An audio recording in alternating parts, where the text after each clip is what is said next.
வணக்க நண்பர்களே, ஒரு அருமையான புத்தகத்தோடு உங்களை மீண்டும் சந்திக்க வந்திருக்கிறேன். நம்ம சேனலுக்கு உங்க எல்லோரையும் அன்போடு வரவேற்கிறேன். ஒரு நிமிஷம் யோசிச்சு பாருங்க. நீங்க கடைசியா எப்போ என்னால இதுக்கு மேல ஒரு ஸ்டெப் கூட எடுத்து வைக்க முடியாதுன்னு ஃபீல் பண்ணீங்க? ஒரு ஒர்க் அவுட்லயா? ஒரு கஷ்டமான ப்ராஜெக்ட்லயா? இல்ல லைஃப்ல வர ஒரு பெரிய பிரச்சனையிலயா? உங்களால இதுக்கு மேல ஒரு அடி கூட எடுத்து வைக்க முடியாது. உங்க நுரையீரல் வெடிச்சிடும் போல வலிக்குது. ஒவ்வொரு மூச்சும் ஒரு கத்தி மாதிரி உள்ள போகுது. உங்க தசைகள் எல்லாமே தீப்பத்தி எரியுது. ஒரு மாதிரி நரம்பு சுண்டி இழுக்குது. உங்க காதுக்குள்ள உங்க சொந்த மனசே உங்க மிகப்பெரிய எதிரி மாதிரி, டே நிறுத்துடா, முட்டாள்தனம் பண்ணாதே, நீ செத்துடுவ, இதுக்கு மேல உன்னால முடியாது, நீ ஒரு வீக்கான ஆளுன்னு திரும்ப திரும்ப கதறுது. அந்த நொடியில நீங்க உங்க முழு சக்தியையும் 100% எஃபர்ட்டையும் பயன்படுத்தி விட்டதா நினைக்கிறீங்க இல்லையா? நீங்க தோத்துட்டீங்கன்னு முடிவு பண்றீங்க. ஆனா நான் இப்போ ஒரு விஷயம் சொல்ல போறேன். அது உங்களுக்கு சம்டைம் ஷாக்கா இருக்கலாம். இந்த நொடியில நீங்க உங்க திறன்ல வெறும் 40% மட்டுமே யூஸ் பண்ணிருக்கிறீங்க. ஆமா, வெறும் 40%. அப்போ மீதி 60% எங்க இருக்கு? அது அந்த வலிக்கு அந்த பக்கம் ஒரு பூட்டி வச்ச இரும்பு கோட்டைக்குள்ள, அதாவது உங்களுக்குள்ளேயே உருங்கி கிடக்குது. அதுதான் உங்க உண்மையான சக்தி, உங்க ரியல் யூ. நம்ப முடியலையா? எனக்கும் அப்படித்தான். ஆனா இந்த 60% சக்தியை எப்படி வெளிக்கொண்டு வருவதுன்னு தன்னோட வாழ்க்கையையே ஒரு பரிசோதனை கூடமா மாத்தி நமக்கு கற்றுக் கொடுத்த ஒரு மனிதர் இருக்கிறாரு. அவர் பேரு டேவிட் காகின்ஸ். ஒரு காலத்துல 300 பவுன் குண்டா கரப்பான் பூச்சி மருந்து அடிச்சிட்டு தன்னையே வெறுத்துட்டு இருந்த ஒரு ஆள். இன்னைக்கு அமெரிக்காவோட நேவி சீல், ஆர்மி ரேஞ்சர், உலகின் கடினமான அல்ட்ரா மரத்தான் ஓட்டப்பந்தய வீரர். அவரை பார்த்தா அவர் ஒரு மனுஷனே இல்ல, ஒரு டெர்மினேட்டர் மாதிரி இருப்பாரு. அவர் எப்படி இந்த நிலைக்கு வந்தாரு? அவரோட காண்ட் ஹர்ட் மீங்கிற புத்தகம் ஒரு கதை இல்ல, அது ஒரு ஒர்க் அவுட் பிளான். உங்க சோம்பேறித்தனமான பயந்த மனசுக்கான ஒரு பூட் கேம்ப். இது வெறும் கதை அல்ல, இது ஒரு பயிற்சி. இது உங்க உடம்ப இல்ல, உங்க மனசை ட்ரெயின் பண்றதுக்கான ஒரு பயிற்சி. உங்க மனதை ஒரு பஞ்சு மாதிரி இருந்து ஒரு அசைக்க முடியாத உக்காக்க மாற்றும் ஒரு ஆயுதம். அந்த ஆயுதத்தை எப்படி பயன்படுத்துறதுன்னு கத்துக்க நீங்க தயாரா இருக்கிறீங்களா? வாங்க முதல்ல அந்த ஹீரோவை பத்தி பார்க்கலாம். இந்த உலகத்திலேயே மனசாலையும் உடம்பாலையும் ரொம்ப டஃப்பான ஆள் யாருன்னு கேட்டா நிறைய பேர் ஒரு பேரைத்தான் சொல்லுவாங்க. அந்த பேரு டேவிட் காகின்ஸ். அவரை ஒரு மனுஷன்னு சொல்றதை விட ஒரு ஃபோர்ஸ் ஆஃப் நேச்சர்னு சொல்றதுதான் கரெக்ட். அவரை பத்தி பேச வார்த்தைகள் பத்தாது. அவரோட ரெஸ்யூமேவை பார்த்தாலே நமக்கு தலை சுத்திடும். அமெரிக்க ராணுவத்துல 3 கடுமையான நரகமான பயிற்சிகள் இருக்கு.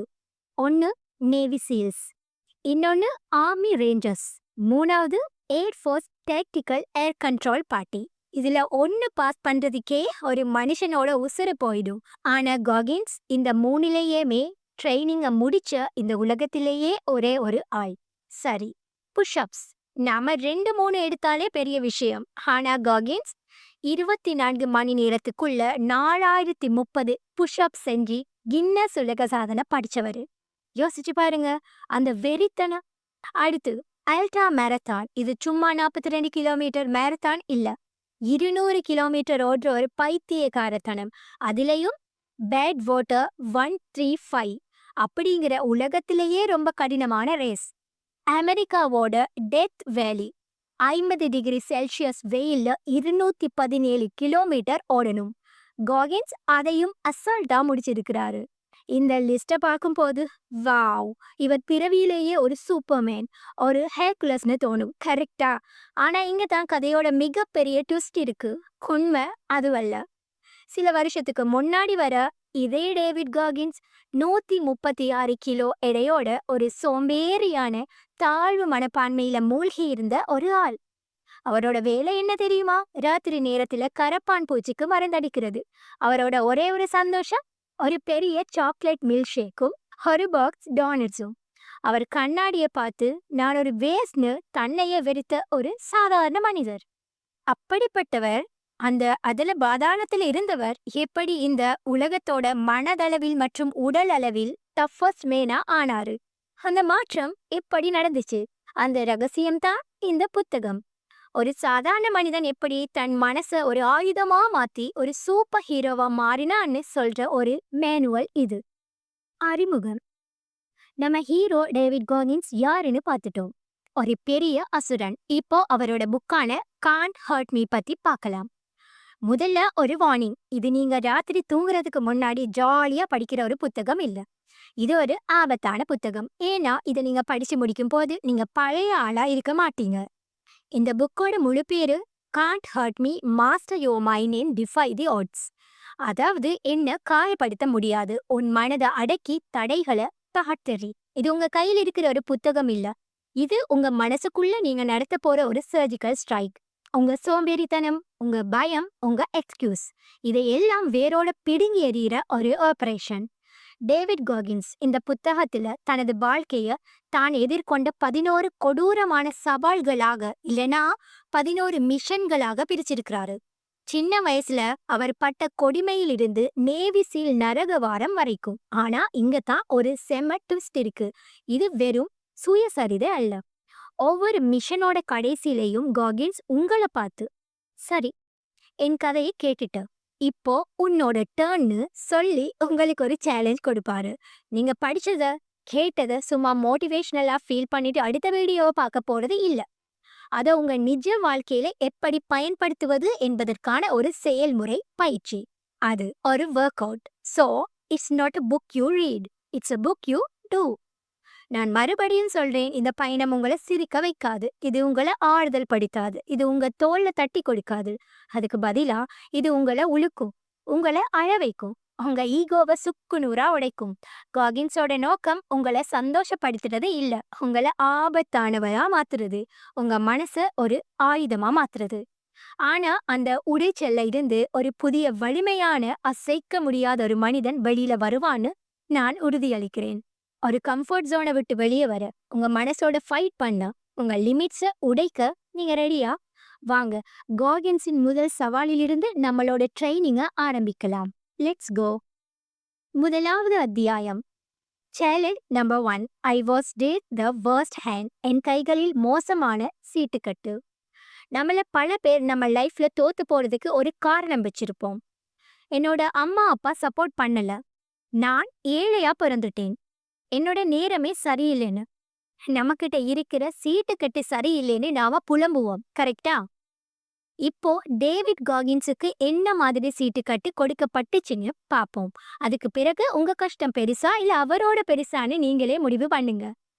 டேவிட் காகின்ஸின் கதை ஒரு 2 இடத்திலிருந்து ஆரம்பிக்குது. நியூயார்க்கில் அவரோட தந்தை ட்ரெனிஸ் காகின்ஸ் நடத்திய ஒரு ஸ்கேட்டிங் அரங்கம் தான் அவரோட சிறு வயது நரகம். டர்னிஸ் வெளியில ஒரு ஜென்டில்மேன், ஒரு வெற்றிகரமான தொழிலதிபர். ஆனால் வீட்டுக்குள்ள அவர் ஒரு மிருகம், ஒரு கொடுங்கோலன். 6 வயசுல ஒரு பையன் என்ன பண்ணுவான்? விளையாடுவான். ஆனா டேவிட் அவங்க அப்பாவோட ஸ்கேட்டிங் சென்டர்ல ராத்திரி முழுக்க வேலை செய்யணும். ஒரு சின்ன தப்பு பண்ணா கூட பெல்ட்டால அழிவிடும். அந்த அடி உடம்புல ஏற்படுத்துற வலியை விட மனசுல ஏற்படுத்தின அவமானம், பயம், அதுதான் ரொம்ப கொடூரமானது. நான் ஒரு வேஸ்ட், நான் ஒரு தகுதியற்றவன்கிற எண்ணம் அந்த சின்ன வயசுலேயே அவரோட மனசுல ஆழமா விதைக்கப்பட்டுச்சு. ஒரு நாள் இரவு அவரது தாயார் அந்த நரகத்திலிருந்து தப்பிக்க முடிவு செஞ்சு டேவிடையும் அழைத்து கொண்டு வெளியேறினார். ஆனா ஒரு நரகத்திலிருந்து தப்பிச்சு அவங்க இன்னொரு நரகத்துல வந்து மாட்டிட்டாங்க. அவங்க இந்தியானாவில் ஒரு புதிய வாழ்க்கைய ஆரம்பிச்சாங்க. அங்க அவங்க ரொம்ப ஏழ்மையில இருந்தாங்க. அது மட்டுமல்லாம அந்த ஊர்ல அவங்க ஸ்கூல்லையே டேவிட் மட்டும்தான் கருப்பின மாணவன். நீக்ரோ என்ற வார்த்தை ஒரு துப்பாக்கி குண்டுகளை போல அவரை துளைச்சது. அவரோட புத்தகங்கள்ல நாங்க உன்னை கொல்ல போறோம்னு எழுதி வச்சிருப்பாங்க. அவமானத்திலையும் பயத்திலையும் அவனுக்கு திக்கி பேச ஆரம்பிச்சது. மன அழுத்தத்தால தலைமுடி கொட்டவும் ஆரம்பிச்சது. கற்றலில் குறைபாடு, மன அழுத்தம், பயம்.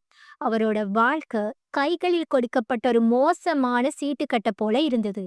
இதுதான் காகின்ஸோட பேக் ஸ்டோரி. இப்போ உங்களுக்கான முதல் சேலஞ்ச் இதுதான். Mission number 1. ஒரு நோட்டை எடுங்க, பேனாவா எடுங்க. உங்களுக்கு நீங்களே பொய் சொல்லாம உங்க வாழ்க்கையில நீங்க எதிர்கொள்ளும் தடைகள் என்னன்னு எழுதுங்க. பண பிரச்சனையா? என்கிட்ட காசு இல்லைன்னு எழுதுங்க.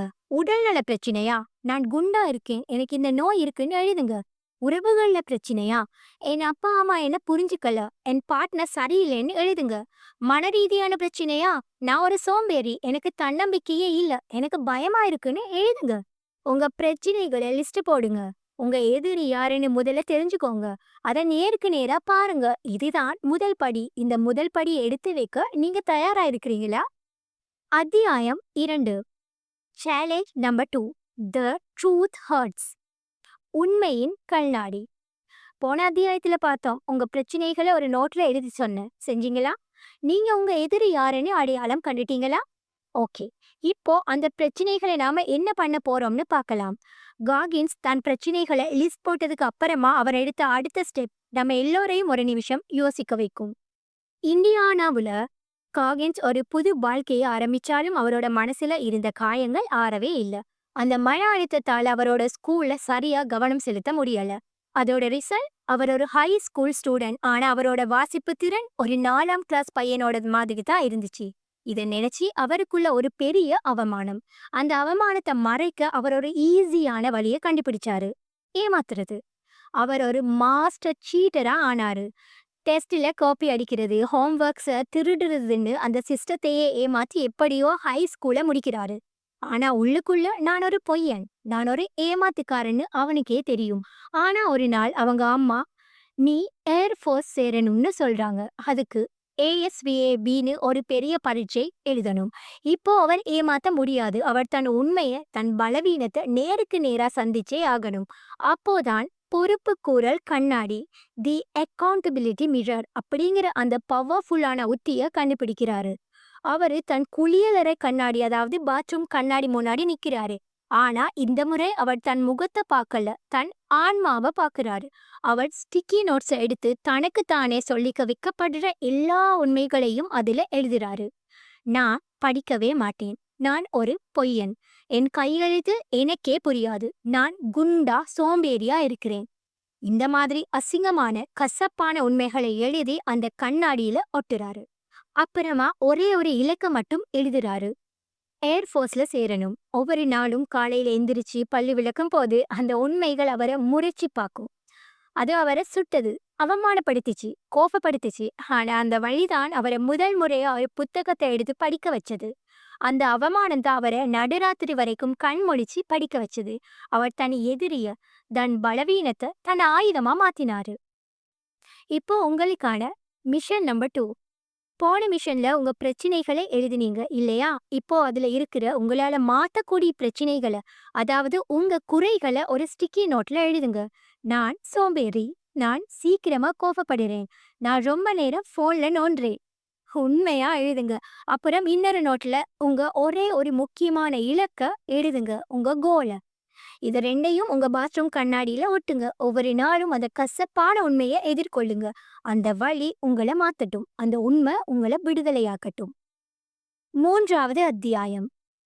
சேலஞ்ச் 3. தி இம்பாசிபிள் டாஸ்க். முடியாதது சாத்தியமாக்கு. போன அத்தியாயத்துல பார்த்தோம், காகின்ஸ் தன் குறைகளை எல்லாம் கண்ணாடியில எழுதி அதை ஜெயிச்சு எப்படியோ ஏர்ஃபோர்ஸ் பரீட்சையிலையும் பாஸ் பண்ணிட்டார்னு. அப்பாடா, ஒரு வழியா ஜெயிச்சிட்டான்னு நாம நினைப்போம். ஆனா காகின் சாதாரண ஆள் இல்ல. ஏர்ஃபோர்ஸ்ல எல்லாரும் செய்யற ஒரு வேலையை செய்ய அவர் விரும்பல. அவர் அதிலேயே ரொம்ப கஷ்டமான, ரொம்ப கெத்தான ஒரு பிரிவை தேர்ந்தெடுத்தாரு: பாரா ரெஸ்கியூ. பாரா ரெஸ்கியூ ஆகுறதுக்கு நீங்க ஒரு சூப்பர்மேன் மாதிரி இருக்கணும். அதுல ஒரு முக்கியமான தகுதி நீச்சல். நீங்க ஒரு மீன் மாதிரி தண்ணியில நீந்தணும். ஆனா இங்கதான் ஒரு பெரிய பிரச்சனை. நம்ம ஹீரோ காகின்ஸ்க்கு நீச்சலே அடிக்க தெரியாது. அது மட்டும் இல்ல, அவருக்கு தண்ணியை கண்டாலே பயம், ஒரு மாதிரி மூச்சு முட்டும். சின்ன வயசுல பட்ட அடிகளோட ஞாபகங்கள், அந்த இன வெறியோட அவமானங்கள் எல்லாம் சேர்ந்து அவரை தண்ணியில இறங்க விடாம தடுத்துச்சு. யோசிச்சு பாருங்க, நீச்சல் தெரியாத, தண்ணியை கண்டாலே பயப்படுற ஒருத்தன் எப்படி பாரா ரெஸ்கியூ ஆக முடியும்? இது ஒரு முடியாத காரியம், அண்ட் இம்பாசிபிள் டாஸ்க். இங்க தான் காகின் தன் வாழ்க்கையோட மிக முக்கியமான ஒரு தத்துவத்தை கண்டுபிடிக்கிறாரு. அதுதான் மனதை காய்பேற்றுதல், கலர்ஸிங் த மைண்ட். நம்ம கைகள் ஒரு கடினமான வேலையை திரும்ப திரும்ப பண்ணும்போது எப்படி தழும்பு ஏறி காய் பேருதோ, அந்த காய்ப்பு நம்ம கைகளை இன்னும் வலிமையாக்குதோ, அதே மாதிரி நாம நம்ம மனசை காய்பேற்றணும். எப்படி? தினமும் நமக்கு அசௌகரியம் தரும் விஷயங்களை, நமக்கு பிடிக்காத விஷயங்களை, நம்ம மனசு வேணாம்னு சொல்ற விஷயங்களை வழிய போய் செய்வதன் மூலம். நம்ம சொகுசு, நம்ம கம்ஃபோர்ட் ஜோன் தான் நம்மளோட மிகப்பெரிய எதிரி. அது நம்மள ஒரு பலவீனமான ஆளா ஆக்கிடும். ஆனா நீங்க கஷ்டத்த தேடி போகும்போது உங்க மனசு ஒரு கவசம் மாதிரி இரும்பாக மாறும். அவர் ஒவ்வொரு நாளும் தனக்கு பிடிக்காத அந்த நீச்சல் குளத்துக்கு சென்றாரு. முதல் நாள் அவரால தண்ணிக்குள்ள தலைய விடவே முடியல. 2வது நாள் மூச்சு திணறி வெளியில வந்துட்டாரு. அவர் தோத்துட்டே இருந்தாரு. மத்தவங்க அவரை பார்த்து சிரிச்சாங்க. ஆனா அவர் நிறுத்தல. ஒவ்வொரு நாளும் அந்த பயத்தை நேருக்கு நேரா சந்திச்சாரு. அந்த பயத்தோடயே தண்ணீர இறங்குனாரு. மெதுவா. அந்த பயம் கொஞ்சம் கொஞ்சமா குறைய ஆரம்பிச்சது. அந்த தண்ணி அவரோட எதிரி இல்ல, அது ஒரு டீச்சர்னு புரிய ஆரம்பிச்சது. அவர் தன் பயத்த தன் நட்பா மாத்தினாரு. இப்போ உங்களுக்கான மிஷன் நம்பர் 3. உங்க கம்ஃபோர்ட் ஜோன், அதாவது உங்க வளையத்தை விட்டு வெளியே வாங்க. தினமும் உங்களுக்கு பிடிக்காத அல்லது நீங்க பயப்படுற ஒரே ஒரு செயலை பண்ணுங்க. காலையில 5 மணிக்கு எந்திரிக்கிறது நரகமா இருக்கா? இப்ப நாளைக்கு காலை 5 மணிக்கு எந்திரிங்க. குளிர்ந்த நீர்ல குளிக்கிறதுக்கு பயமா இருக்கா? நாளைக்கு கண்டிப்பா குளிர்ந்த நீர்ல குளிங்க. ஒரு புது ஆள்கிட்ட பேச கூச்சமா இருக்கா? நாளைக்கே ஒருத்தர்கிட்ட நீங்க போய் புதுசா பேசுங்க. அது ஒரு சின்ன விஷயமா இருக்கலாம். ஆனா அந்த ஒரு செயல் உங்க மனச கொஞ்சம் கொஞ்சமா காய்ப்பேற்றும். உங்கள ஒரு சாதாரண ஆள்ல இருந்து ஒரு போர் வீரனா மாத்தும். உங்க மனத காய்ப்பேற்றுங்க. Start today. 4வது அத்தியாயம். Challenge number 4. Taking souls. ஆன்மாக்களை பறிமுதல் செய். போன அத்தியாயத்துல பார்த்தோம் கோகின்ஸ் தன் பயத்தை ஜெயிச்சு ஏர் ஃபோர்ஸ்ல சேர்ந்தாருன்னு. அப்பாடா, ஒரு வழியா லைஃப்ல செட்டில் ஆகிட்டான்னு நாம நினைக்கிறோம். ஆனா சில காரணங்களால அவர் ஏர்ஃபோர்ஸ்ல இருந்து வெளியேற்றாரு. இப்போ அவர் மறுபடியும் ஜீரோவுக்கு வந்துட்டாரு. இல்ல, ஜீரோவுக்கு கீழே மைனஸுக்கு போயிட்டாரு. அவர் வாழ்க்கை மீண்டும் இருண்டது. அவரோட உடல் எடை 136 கிலோ ஆனது. அவர் ஒரு பூச்சி மருந்து அடிக்கும் வேலையில் இருந்தாரு. ராத்திரி நேரத்துல கரப்பான் பூச்சிகளையும் எலிகளையும் கொல்றதுதான் அவரோட வேலை. அவரோட ஒரே சந்தோஷம் ஒரு பெரிய சாக்லேட் மில்க் ஷேக்கும் ஒரு பாக்ஸ் டோனட்ஸும். அவர் கண்ணாடியை பார்க்கும்போது அவர் தன்னையே வெறுத்தாரு. என் வாழ்க்கை முடிஞ்சிட்டது, நான் ஒரு தோத்து போனவன் என்று நினைச்சாரு. அப்படி ஒரு ராத்திரி அவர் சோர்ந்து போய் டிவி பார்த்துட்டு இருக்கும்போது ஒரு ஆவணப்படத்தை பார்க்குறாரு. நேவி சீல்ஸ் அவங்களோட கொடூரமான ஹெல்வீக் பயிற்சியை தான் அங்கு படமா காட்டுறாங்க. அந்த ஸ்கிரீன்ல சகதியில குளிர்ல வலியில சில வீரர்கள் போராடிட்டு இருந்தாங்க. அவங்க உடம்பு உடைஞ்சிருந்தது, ஆனா அவங்க மனசு உடையல. அந்த நொடியில ஒரு மின்னல் காகின்ஸை தாக்கியது. இதுதான் நான், இப்படித்தான் நான் ஆக வேண்டும், இதுதான் என் பாதை என்று முடிவு செய்தார். ஆனா அதுக்கு அவர் 2 பெரிய மலையை தாண்டணும். ஒன்னு அவரோட 136 கிலோ எடை, இன்னொன்னு நேவி சீல் தேர்வான ASVABல தேர்ச்சி பெற வேணும். அதை படிக்க அவர் தனது பொறுப்பு கூறல் கண்ணாடியை மீண்டும் பயன்படுத்தினாரு. ஆனா இந்த முறை அவர் ஒரு புது இன்னும் பவர்ஃபுல்லான ஒரு ஆயுதத்தை கண்டுபிடிக்கிறாரு. அதுதான் ஆன்மாக்களை பறிமுதல் செய்தல். Taking souls. இது என்னடா பேய் படம் மாதிரி இருக்குன்னு நினைக்காதீங்க. இது ஒரு சைக்காலஜிக்கல் வார்ஃபேர். அதன் அர்த்தம் என்னன்னா, உங்களை யார் சந்தேகிக்கிறாங்களோ, டேய் உன்னால முடியாதுன்னு யார் உங்க முகத்துக்கு நேரா சொல்றாங்களோ, அவங்க ஆன்மாவை உங்க உழைப்பால உங்க வெற்றியால பறிமுதல் செய்ய வேண்டும். அவங்க சந்தேகத்தை உங்க பெட்ரோலா மாத்தணும். காகின்ஸ் ஒரு நேவி சீல் ஆட்சேர்ப்பு அதிகாரி கிட்ட ஃபோன் பண்ணி நான் சீல் ஆகணும்னு சொல்றாரு. அந்த அதிகாரி காகின்ஸோட வயசு, எடை, படிப்பு எல்லாத்தையும் கேட்டுட்டு ஃபோன்லயே சிரிக்கிறாரு. தம்பி, இது உனக்கு செட் ஆகாது, நீ ரொம்ப குண்டு, உனக்கு வயசாகிடுச்சு, உன் மார்க் பத்தாது, நீ வேணா சாதாரண நேவில சேருன்னு சொல்லி அவரை அவமானப்படுத்துறாரு. அந்த அவமானம் காகின்ஸ உடைக்கல, அது அவருக்குள்ள ஒரு அசுரனை எழுப்பி விட்டுச்சு. அவர் அந்த அதிகாரியோட முகத்தை, அவரோட அந்த கிண்டனால சிரிப்பை தம் மனசுக்குள்ள பிரிண்ட் போட்டு வச்சுக்கிட்டாரு. அவர் படிக்க உட்காரும் போது தூக்கம் வந்தா கூட அந்த அதிகாரியோட முகம் அவர் கண்ணு முன்னாடி வரும். உன்னால முடியாதுன்னு சொல்ற மாதிரி உடனே வாங்கி இன்னும் வெறியோட படிப்பாரு. அவர் ஒர்க் அவுட் பண்ணும்போது உடம்பு வலிச்சா அந்த அதிகாரியோட சிரிப்பு அவர் காதுல கேட்கும். உடனே காங்கிட்ஸ் இன்னும் 10 புஷ்அப்ஸ் அதிகமா அடிப்பாரு. 2வது முயற்சியில தேர்வுல தேர்ச்சி பெற்று அந்த அதிகாரியை நேர்ல போய் பார்க்கறாரு. அந்த அதிகாரி காகின்ஸை பார்த்து அவரால் நம்பவே முடியாம ஆச்சரியத்துல உறைஞ்சி போய் நிக்கிறாரு. அந்த நிமிஷத்துல காகின்ஸ் அவரோட ஆன்மாவை பறிமுதல் செஞ்சிட்டாரு. இப்போ உங்களுக்கான மிஷன் நம்பர் 4. உங்களை சந்தேகப்படும் ஒருவரை கண்டுபிடிங்க. அது உங்க டீச்சரா இருக்கலாம், உங்க பாஸா இருக்கலாம், உங்க ரிலேஷன்ஸா இருக்கலாம், உங்க மனசுக்குள்ளேயே இருக்கிற அந்த நெகட்டிவ் குரலா கூட இருக்கலாம்.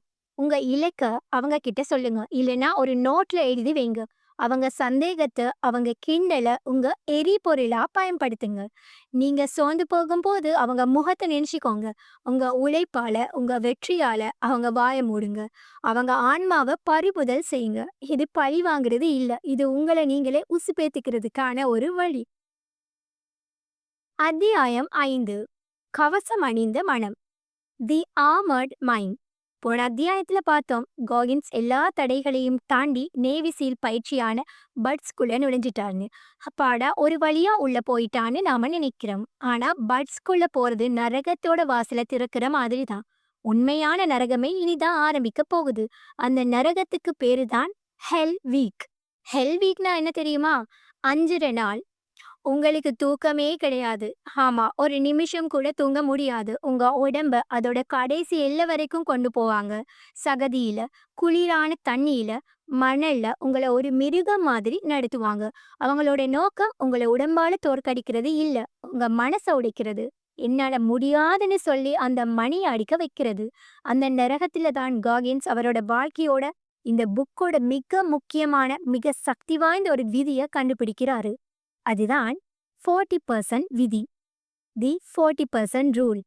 ஹெல் வீக்கின் போது பல நாட்கள் தூக்கம் இல்லாம உடைஞ்ச காலுடன் குளிர்ந்த நீர்ல நின்று கொண்டிருந்த போது அவரோட உடம்பு டேய் செத்துடுவ நிறுத்துன்னு கெஞ்சுது. அவரோட மனசு போதும் விட்டுடு, இது முட்டாள்தனம், வீட்டுக்கு போயிடலாம்னு கதறுது. அந்த நிமிஷத்துல அவர் தன் கடைசி சக்தியையும் யூஸ் பண்ணிட்டதா நினைக்கிறாரு. ஆனா அவர் அந்த வழிக்கு அப்பால சென்று அவர் தன்னோட மனசோட பேரம் பேச ஆரம்பிக்கிறாரு. சரி, இன்னும் ஒரு நிமிஷம், இன்னும் ஒரு அடி. அப்போதான் அவர் ஒரு உண்மையை கண்டுபிடிக்கிறாரு. நம்ம மனசு ஒரு பெரிய பொய்யன், ஒரு கோழை. அது நம்ம உடம்பு உண்மையிலேயே சோர்வாகிறதுக்கு ரொம்ப முன்னாடியே நம்மள நிறுத்த சொல்லிடும். அது நம்மள பாதுகாக்க முயற்சி பண்ணுது. ஆனா அந்த பாதுகாப்பு தான் நம்மளோட வளர்ச்சிக்கு மிகப்பெரிய தடை. நீங்க முடியாது என்று நினைக்கும் போது நீங்கள் உங்கள் திறனில் 40% மட்டுமே தீண்டி இருக்கிறீர்கள்.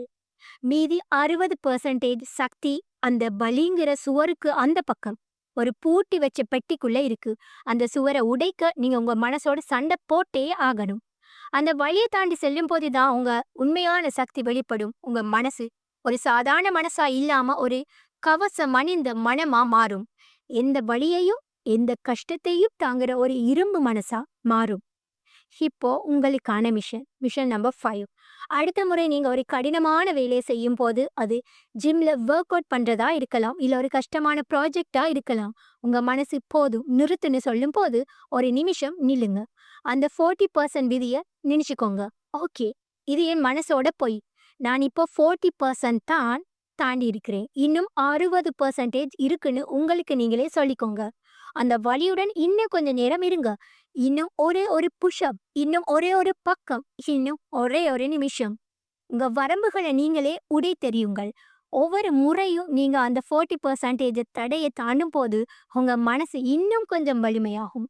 நீங்க உங்க மனசோட மாஸ்டரா மாறுவீங்க. இதுதான் ஒரு சாதாரண ஆளுக்கும் ஒரு காகின்ஸ்க்கும் உள்ள வித்தியாசம். அத்தியாயம் 6. த குக்கி ஜார்.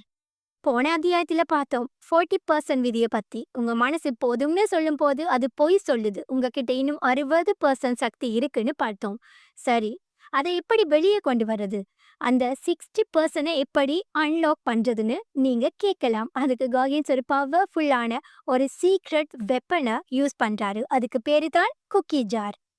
இந்த உத்தியை அவர் எப்போ கண்டுபிடிச்சார்னா 24 மணி நேரத்துல அதிக புஷ்அப் செஞ்ச உலக சாதனை படைக்க முயற்சி பண்ணும் போதுதான். அவர் முதல் முறை முயற்சி பண்றாரு, தோல்வி. 2வது முறை முயற்சி பண்றாரு, மறுபடியும் தோல்வி. 3வது முறை முயற்சி பண்ணும்போது பல மணி நேரத்துக்கு அப்புறமா அவரோட உடம்பு மொத்தமா சோர்ந்துடுச்சு. அவரோட உள்ளங்கைகள்ல இருந்த தோலும் கிழிஞ்சு இரத்தம் வழியுது. அவரோட தசைகள் இனிமே ஒரு புஷ்அப் கூட எடுக்க முடியாதுன்னு கெஞ்சுது. அவரோட மனசு போதுண்டா நிறுத்துன்னு கதறுது. அந்த நிமிஷத்துல அவர் தோத்து போற நிலைமையில இருக்கிறாரு. அப்போ அவர் தன் குக்கி ஜார் என்ற மன உத்தியை பயன்படுத்துறாரு. இது என்னடா குக்கி ஜார்னு கேக்குறீங்களா? அது ஒரு கற்பனை ஜார். உங்க மனசுக்குள்ள இருக்கிற ஒரு பவர் பேங்க் மாதிரி. உங்க வாழ்க்கையில நீங்க சாதிச்ச, நீங்க ஜெயிச்ச, நீங்க தாங்கிய கடினமான தருணங்கள் அனைத்தும் இந்த ஜாடியில குக்கிகளாக இருக்குது. அது எவ்வளவு சின்ன வெற்றியா இருந்தாலும் சரி. காகின்ஸ் அந்த தருணத்துல தனது மன ஜாடியை திறந்து ஒரு குக்கியை எடுத்தாரு. முதல் குக்கி. அவர் தன் அப்பாவின் கொடுமையிலிருந்து தப்பிச்சது. நான் அந்த நரகத்தையே தாண்டினவன். அப்படி. அடுத்த குக்கி. அவர் ஏமாத்துறத நிறுத்தி கஷ்டப்பட்டு படிச்சு எஸ்வா பரீட்சையில் பாஸ் பண்ணது. நான் என் மூளையையே ஜெயிச்சவன். இன்னொரு குக்கி. அவர் உடைந்த காலுடன் ஹெல் வீக்கையே முடித்தது. நான் அந்த நரகத்தையே ஜெயிச்சவன். இப்படி ஒவ்வொரு குக்கியாக எடுத்து மனசால ருசி பார்க்கிறாரு. நான் அன்னைக்கே அவ்வளவு பெரிய கஷ்டத்தையும் தாண்டினவன். நான் அப்பவே அந்த மாதிரி. இந்த புஷ்அப்ஸ் பண்ற வழி அதுக்கு முன்னாடி ஒண்ணுமே இல்லை என்று தனக்குத்தானே சொல்லிக் கொண்டாரே. அந்த நினைவு, அந்த கடந்த கால வெற்றிகள் அவருக்கு ஒரு புதிய சக்தியை கொடுத்தது. அவர் மறுபடியும் புஷ்அப்ஸ் எடுக்க ஆரம்பிச்சாரு. கடைசியா 4030 புஷ்அப் செஞ்சு அந்த உலக சாதனையை முடிச்சாரு. இப்போ உங்களுக்கான மிஷன் நம்பர் 6. ஒரு நோட்டை எடுங்க. அதுதான் உங்க குக்கி ஜார்.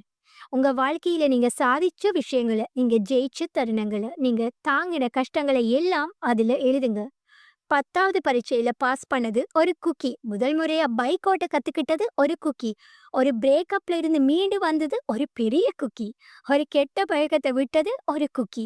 எவ்வளவு சின்ன விஷயமா இருந்தாலும் பரவாயில்ல, அதை எழுதுங்க. அடுத்த முறை நீங்க சோர்ந்து போகும்போது, என்னால முடியாதுன்னு நினைக்கும் போது அந்த நோட்டை திறந்து ஒரு வெற்றியை ருசி பாருங்க. அந்த பழைய வெற்றி உங்க நிகழ்கால போராட்டத்துக்கு ஒரு புது சக்தியை கொடுக்கும். உங்க குக்கி ஜாரை எப்பவும் ஃபுல்லா வச்சுக்கோங்க. 7வது அத்தியாயம். Removing the governor. கட்டுப்பாட்டு கருவியை நீக்குதல். போன அத்தியாயத்துல பார்த்தோம் கோகின்ஸ் எப்படி தன் கடந்த கால வழிகளை ஒரு குக்கி ஜாடியா மாத்தி தனக்கு சக்தி கொடுத்துக்கிட்டார்னு. இப்போ அவர் ஒரு நேவி சீல், அமெரிக்காவோட மிக வலிமையான வீரர்களில் ஒருத்தர். சரி, லைஃப்ல செட்டில் ஆகிட்டாரு. இனிமே என்ன பண்ண போறாருன்னு நாம நினைப்போம். ஆனா கோகின்ஸ் தேங்கி விடும் ஒரு ஆள் அல்ல. அவர் எப்பவும் அடுத்த கஷ்டத்தை, அடுத்த சவாலை தேடி போவாரு. ஆப்கானிஸ்தான்ல நடந்த ஒரு மிஷன்ல அவரோட பல சீல் நண்பர்கள் இறந்து போறாங்க. அவங்க குடும்பத்துக்காக நிதி திரட்ட காகின்ஸ் ஒரு பைத்தியக்காரத்தனமான முடிவு எடுக்கிறாரு. அவர் உலகின் மிக கடினமான அல்ட்ரா மேரத்தான் பந்தயங்களில் ஒன்றான பேட் வாட்டர் 135ஓட முடிவு பண்றாரு. ஆனா அதுல கலந்துக்க முதல்ல நீங்க 100 மைல் 160 கிலோமீட்டர் ஓட்டப்பந்தயத்தை 24 மணி நேரத்துக்குள்ள முடிச்சிருக்கணும். காகின்ஸ் எந்த பயிற்சியும் இல்லாமல் அந்த 100 மைல் ஓட்டப்பந்தயத்துல பங்கேற்கிறாரு.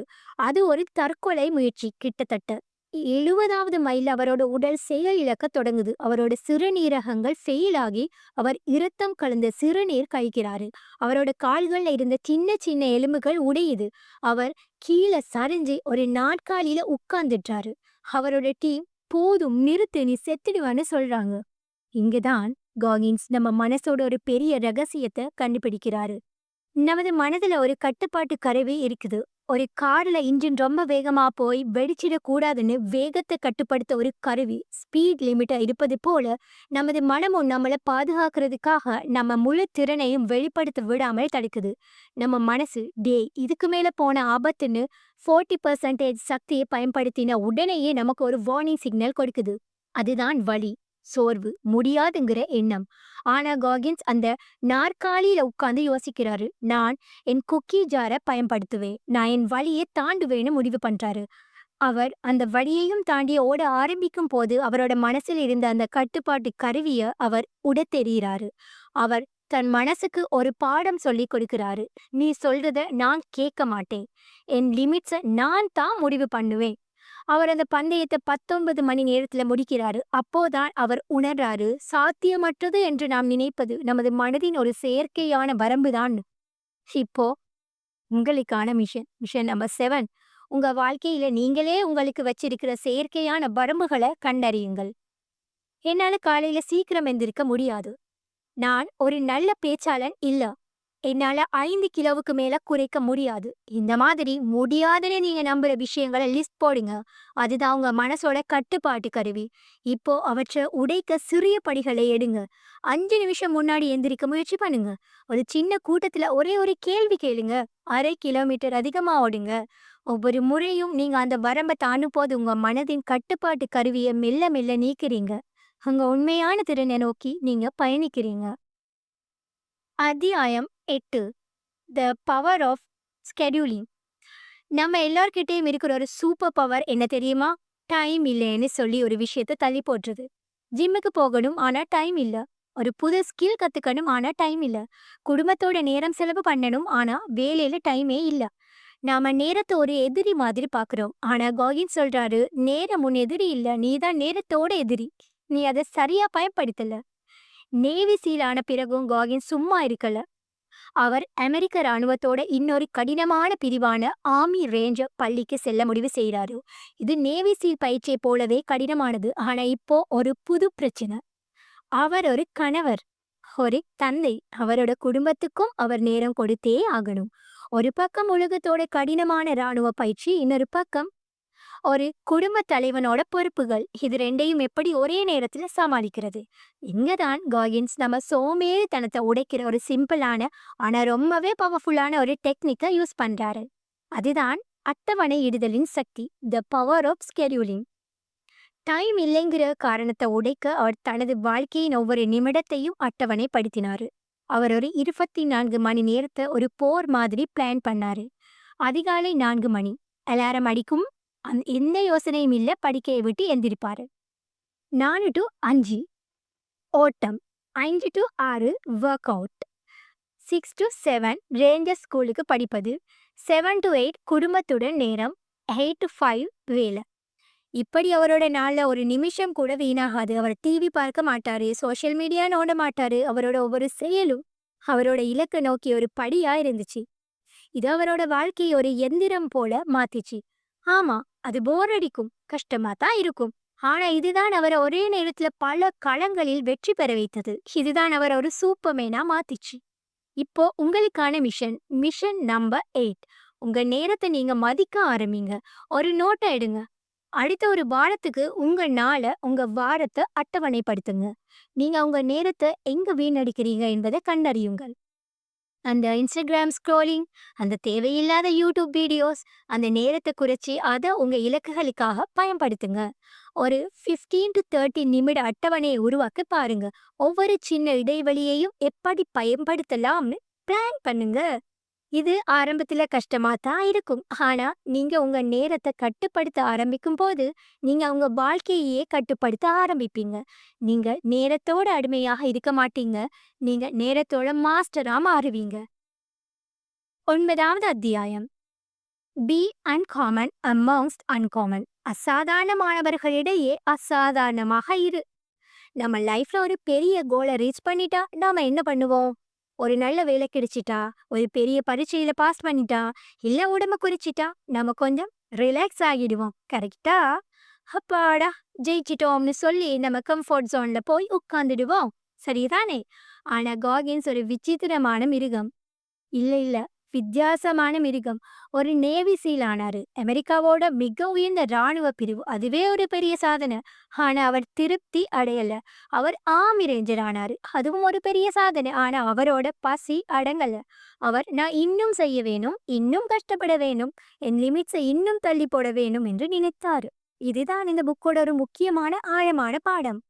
அதுதான் அசாதாரணமானவர்களிடையே அசாதாரணமாக இரு. இதுக்கு என்ன அர்த்தம்? வெற்றி பெற்றவர்கள் மத்தியில நீங்களும் ஒருவராக இருப்பது ஈஸி. ஒரு டாக்டர் ஆகிறது கஷ்டம். ஆனா அந்த டாக்டர்ஸ் கூட்டத்தில் நீங்க ஒரு சராசரி டாக்டரா இருக்கலாம். ஒரு இன்ஜினியர் ஆகுறது கொஞ்சம் கஷ்டம் தான். ஆனா அந்த இன்ஜினியர்ஸ் கூட்டத்தில நீங்க ஒரு சாதாரண இன்ஜினியரா இருக்கலாம். ஆனா அந்த வெற்றி பெற்றவர்களிலேயே நீங்கள் ஒரு அசாதாரணமானவராக இருக்க வேண்டும். அந்த டாக்டர்ஸ் கூட்டத்துல நீங்க தான் மிகச் சிறந்த டாக்டரா இருக்கணும். அந்த இன்ஜினியர்ஸ் கூட்டத்துல நீங்க தான் மிகச் சிறந்த இன்ஜினியரா இருக்கணும். இதுதான் காகின்ஸின் தத்துவம். உங்க சிறந்த பதிப்ப, பெஸ்ட் வெர்ஷனை நீங்க அடைந்து விட்டதா நினைச்சாலும் அது ஒரு பொய். உங்க மனசு உங்களை ஏமாத்துது. எப்போதும் ஒரு அடுத்த கட்டம் இருக்கும். நீங்க ஜெயிச்ச கோப்பை அடுத்த நாளே ஒரு பழைய கோப்பையா மாறிடும். அதாவது கப்பு. நீங்க மறுபடியும் பசியோட அடுத்த கோப்பையை நோக்கி ஓடணும். நம்மள பல பேர் ஒரு வெற்றி அடைஞ்சதும் நமக்கு நாமே ஒரு விடுமுறை கொடுத்துக்கிறோம். நான் ரொம்ப கஷ்டப்பட்டுட்டேன், இப்போ நான் கொஞ்சம் ரெஸ்ட் எடுக்கத்தான் தகுதியானவன்னு நினைக்கிறாங்க. ஆனா கோயின் சொல்றாரு, அந்த எண்ணம் தான் உங்களோட வீழ்ச்சியோட முதல் படி. நீங்க எப்போ திருப்தி அடைகிறீங்களோ அப்போ உங்க வளர்ச்சி நின்னுடும். நீங்க ஸ்டாப் ஆகிடுவீங்க. இப்போ உங்களுக்கான மிஷன், மிஷன் நம்பர் 9. உங்க லைஃப்ல நீங்க ரொம்ப பெருமைப்படும் ஒரு சாதனையை எடுத்துக்கோங்க. அது நீங்க வாங்கின ஒரு டிகிரியா இருக்கலாம், நீங்க குறைச்ச ஒரு எடையா இருக்கலாம். நீங்க வாங்கின முதல் சம்பளமா இருக்கலாம். இப்போ அந்த சாதனைய பார்த்து இது போதாது என்று உங்களுக்கு நீங்களே சொல்லிக் கொள்ளுங்க. அந்த சாதனைய அவமரியாதையா பண்ணுங்க. நீங்க 5 கிலோமீட்டர் ஓடுனீங்களா? சூப்பர். ஆனா அது போதாது. அடுத்த இலக்கு 10 கிலோமீட்டர். நீங்க பரீட்சையில 80% மார்க் வாங்கினீங்களா? கரெக்ட். ஆனா அது பத்தாது. அடுத்த இலக்கு 90%. அத விட பெரிதாக என்ன செய்ய முடியும்னு யோசிச்சு, அடுத்த இலக்க நிர்ணயிச்சு, அத நோக்கி இன்னைக்கே வேலை செய்ய ஆரம்பிங்க. திருப்திங்கிறது ஒரு போர் வீரனோட அகராதியில இருக்கவே கூடாத வார்த்தை. எப்பவும் பசியோட இருங்க. 10வது அத்தியாயம். The gift of failure. தோல்வியின் பரிசு. போன அத்தியாயத்துல பார்த்தோம் எப்பவும் பசியோட அடுத்த லெவலை நோக்கி ஓடிட்டே இருக்கணும்னு. ஆனா அந்த பயணத்துல நமக்கு வெற்றியும் வரும், தோல்வியும் வரும். நாம பொதுவா என்ன பண்ணுவோம்? வெற்றி பெற்றால் பார்ட்டி, கொண்டாட்டம், இன்ஸ்டாகிராம்ல போஸ்ட்னு ஒரு வாரம் ஒரே அளப்பறையா இருப்போம். நான் ஒரு கிங்னு ஒரு கெத்துல மிதப்போம். தோல்வி அடைஞ்சா ஒரு மூலையில உட்காந்து ஐயோ எல்லாம் போச்சேன்னு அழுவோம். இல்லைன்னா மத்தவங்க மேல பழி போடுவோம். அந்த தோல்வியை ஒரு பெரிய அவமானமா நினைச்சு அதை மறக்க முயற்சி பண்ணுவோம். ஆனா காகின்ஸ் இந்த ரெண்டுக்குமே எதிரான ஒரு வழியை சொல்றாரு. அவர் வெற்றியையும் தோல்வியையும் ஒரே மாதிரி பார்க்க சொல்றாரு. எப்படி? செயலுக்கு பிந்தைய அறிக்கை, ஆஃப்டர் ஆக்ஷன் ரிப்போர்ட், ஏஏஆர் என்ற இராணுவ உத்தியை பயன்படுத்துறாரு. இது இராணுவத்தில் ஒவ்வொரு மிஷன் முடிஞ்சதும் செய்யற ஒரு விஷயம். அந்த மிஷன் வெற்றியா இருந்தாலும் சரி, தோல்வியா இருந்தாலும் சரி, அந்த டீம் ஒன்னா உட்கார்ந்து ஈகோவே இல்லாம சில முக்கியமான கேள்விகளை கேட்கும். என்ன நடக்க வேணும் என்று திட்டமிட்டோம். உண்மையில் என்ன நடந்தது? பொய் சொல்லக்கூடாது, உண்மையை மட்டும் பேசணும். என்ன சரியாக நடந்தது? ஏன்? அதை தடுத்த முறையும் தொடர. என்ன தவறாக நடந்தது? ஏன்? அதை அடுத்த முறை சரி செய்ய. அடுத்த முறை எப்படி இன்னும் சிறப்பாக செய்யலாம். இந்த உத்திய காகின்ஸ் நம்ம வாழ்க்கையிலும் பயன்படுத்த சொல்றாரு. தோல்வி நமக்கு ஒரு பரிசை கொடுக்குது. ஆமா, நீங்க சரியா தான் கேட்டீங்க. தோல்வி ஒரு பரிசு. ஏன்னா அது நம்ம பலவீனங்களை, நம்ம தவறுகளை ஒரு கண்ணாடி மாதிரி நமக்கு தெளிவாக காட்டுது. அது நம்ம எங்கே திருத்திக் கொள்ள வேண்டும் என்ற பாடத்தை கற்றுக் கொடுக்குது. நீங்க ஒரு பரீட்சையில ஃபெயில் ஆகிட்டீங்கன்னா, நான் ஒரு வேஸ்ட் நினைக்கிறதுக்கு பதிலா அந்த ஏஏஆரையே யூஸ் பண்ணுங்க. ஓகே, நான் சரியா படிக்கல, டைமை சரியா மேனேஜ் பண்ணலன்னு உங்க தப்ப கண்டுபிடிச்சு அடுத்த முறை அதை சரி பண்ணலாமே. அதே சமயம் வெற்றியும் ஆபத்தானது. ஏன்னா வெற்றி நம்ம கண்ணை மறைச்சிடும். அது நம்மள மெத்தனமா சோம்பேறியா மாத்திடும். நான் ஜெயிச்சிட்டேன், எனக்கு எல்லாம் தெரியும்னு ஒரு ஆணவத்தை கொடுத்துடும். அதனால நீங்க ஒரு விஷயத்துல ஜெயிச்சா கூட இந்த ஏஏஆரை யூஸ் பண்ணுங்க. சரி, நான் ஜெயிச்சேன், ஆனா நான் லக்ல ஜெயிச்சேனா? நான் இன்னும் பெட்டரா பண்ணியிருக்கலாமா? எங்க நான் தப்பு பண்ணேன்னு உங்களையே கேளுங்க. இது உங்களை எப்பவும் பசியோட அடக்கமா வச்சுக்கும். இப்போ உங்களுக்கான மிஷன். Mission number 10.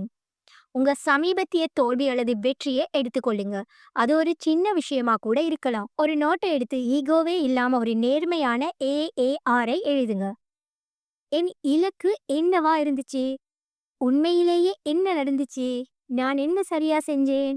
நான் எங்க சொதப்பினேன்? அடுத்த முறை இந்த மாதிரி ஒரு சூழ்நிலை வந்தா நான் என்ன ஒரு விஷயத்தை வித்தியாசமா செய்வேன். இந்த ஒரு பழக்கம் உங்க வாழ்க்கையோட ஒவ்வொரு அனுபவத்தையும் ஒரு பாடமா மாத்திடும். நீங்க எப்பவும் வளர்ந்துட்டே இருப்பீங்க. அத்தியாயம் 11. The other side of eternity. நிச்சயத்தின் மறுபக்கம். நாம இவ்வளவு நேரம் காகின்ஸோட கதையை பார்த்தோம். அவர் எப்படி தம் மனசோட சண்டை போட்டாரு, எப்படி தன் உடம்ப உடைச்சி ஒரு இரும்பு மனுஷனா மாறிறான்னு பார்த்தோம். இப்போ இந்த கடைசி அத்தியாயத்துல காகின்ஸ் தன் கதையோட உண்மையான ஹீரோ யாருன்னு நமக்கு காட்டுறாரு. அது அவரையே இல்ல. அந்த ஹீரோ அவரோட அம்மா, ஜேக்கி காகின்ஸ். நாம முதல் அத்தியாயத்துல பார்த்தோம் அவங்க தன்னோட கணவன் கிட்ட பட்ட கொடுமைகளை. ஆனா காகின்ஸ் சொல்றாரு, நான் பட்ட கஷ்டமெல்லாம் என் அம்மா பட்ட கஷ்டத்துக்கு முன்னாடி ஒண்ணுமே இல்லைன்னு. அவங்க தன் மகனை காப்பாத்துறதுக்காக அந்த நரகத்தில் இருந்து தப்பிச்சு ஒரு புது வாழ்க்கைய எந்த உதவியும் இல்லாம ஜீரோல இருந்து ஆரம்பிச்சாங்க. அவங்க தான் உண்மையான போராளி. அவங்க தான் காகின்ஸோட முதல் இன்ஸ்பிரேஷன். அவங்க தான் அமைதியா யாருக்குமே தெரியாம ஒரு உண்மையான போர் வீரனா வாழ்ந்தாங்க. கடைசியில காகின்ஸ் தன் தத்துவத்தை சுருக்கமா சொல்றாரு. வாழ்க்கை ஒரு முடிவில்லாத தேடல். இது ஒரு பந்தயம். ஆனா இதுக்கு ஃபினிஷ் லைனே கிடையாது. நீங்க ஒரு மலையோட உச்சிக்கு ஏறினதும் அங்க உட்கார்ந்து ரசிக்கிறதுக்கு நேரம் இல்ல. அங்க இருந்து அடுத்த பெரிய மலையை தேட ஆரம்பிக்கணும். ஓய்வெடுப்பது, திருப்தி அடைவது, இது இரண்டுமே ஒரு போர் வீரனுக்கு ஈக்குவல் டு டெத். ஒரு சாவுக்கு சமம்னு சொல்றாங்க. ஏன்னா, நீங்க எப்போ நிக்கிறீங்களோ, அப்போ நீங்க மறுபடியும் சாஃப்ட் ஆக ஆரம்பிச்சுடுவீங்க. அவர் தனது கதையின் மூலம் நமக்கு கொடுக்கும் இறுதி செய்தி இதுதான். உங்க கடந்த காலத்த, உங்க வலிய ஒரு பாரமா நினைக்காதீங்க. அத உங்க ராக்கெட் ஃபியூலா பயன்படுத்துங்க. உங்க பலவீனங்கள கண்டு ஓடாதீங்க. அத உங்க மிகப்பெரிய பலமா மாத்துங்க. உங்க மனசு சொல்ற பொய்கள நம்பாதீங்க. உங்க மனசோட அடிமைத்தனத்திலிருந்து விடுபடுங்க. ஏனென்றால், உங்கள் உண்மையான சக்தி உங்கள் கம்ஃபோர்ட் ஜோன்லேருந்து வெளியில தான் காத்திருக்குது. அந்த நெருப்புக்குள்ள நீங்க இறங்க தயாரா இருக்கணும். கடைசியா உங்களுக்கான மிஷன் நம்பர் 11. இதுதான் அல்டிமேட் சேலஞ்ச். ஒரு நிமிஷம் இந்த வீடியோவ பாஸ் பண்ணிட்டு அமைதியா யோசிங்க. உங்க வாழ்க்கையின் நோக்கம் தான் என்ன? நீங்க எதுக்காக பொறந்தீங்க? இன்னும் ஆழமா உங்க கல்லறையில என்ன எழுதப்பட்டிருக்க வேண்டும் என்று விரும்புகிறீர்கள்? யோசிச்சு பாருங்க. நீங்க செத்ததுக்கு அப்புறமா உங்க கல்லறை கல்லுல ஒரே ஒரு வரியில உங்கள பத்தி எழுதணும்னா, அது என்னவா இருக்கணும்? இவன் ஒரு நல்ல கணவன். இவள் ஒரு சிறந்த தாய். இவர் ஒரு நேர்மையான தொழிலதிபர். இவர் ஆயிரக்கணக்கான மக்களுக்கு உதவினார். இந்த ஒரு வரிய எழுதுங்க. இதுதான் உங்க வாழ்க்கையோட திசை காட்டி. இனிமே நீங்க செய்ற ஒவ்வொரு செயலும் அந்த ஒரு வரிய நோக்கி இருக்கணும். அத நோக்கி வாழுங்க. உங்க வாழ்க்கைய ஆவணப்படுத்துங்க. இது வெறும் தொடக்கம் தான். உங்க போர் இப்போ தான் ஆரம்பிக்குது. உறுதியாக இருங்கள். Stay heart. ஸோ காய்ஸ், இந்த புத்தகத்தில் இருந்து நீங்க கத்துக்கொண்ட விஷயம் என்ன? உங்களுக்கு பிடிச்ச விஷயம் என்னன்னு கண்டிப்பா கமெண்ட்ல சொல்லுங்க. இந்த புத்தகம் உங்களுக்கு மிகவும் பயனுள்ளதாக இருந்திருக்கும் என்று நான் நம்புறேன். அவரோட வாழ்க்கை போலவே நம்மளோட வாழ்க்கையிலேயும் நாம் எத்தனையோ தடைகளை தாண்டி செல்லவிருக்கிறோம். ஸோ, இந்த வீடியோ உங்களுக்கு பிடிச்சிருந்தா கண்டிப்பா லைக் பண்ணுங்க. இது யாருக்காவது யூஸ்ஃபுல்லா இருக்கும்னு நம்பினா ஃப்ரெண்ட்ஸ் கிட்ட ஷேர் பண்ணுங்க. மறக்காம சப்ஸ்கிரைப் பண்ணுங்க. தேங்க்ஸ் ஃபார் வாட்சிங்.